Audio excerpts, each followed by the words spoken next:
What we're seeing here is yet another student at the Heritage Farm, Sawmill Apprenticeship.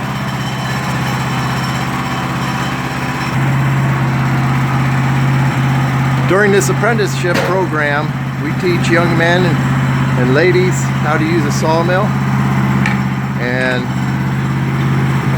so they gain a working knowledge or just have fun working on making lumber.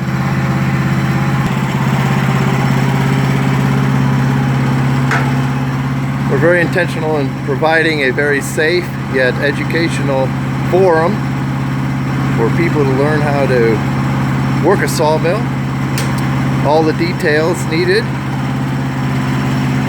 Everything is supervised, very safe,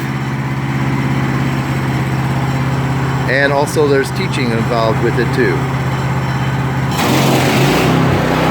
So I hope you enjoyed seeing a little bit about what we're doing here, teaching younger people how to be crafty with their hands and take dominion over God's creation. God bless you. Like and subscribe, and hope to see you next time. God bless you.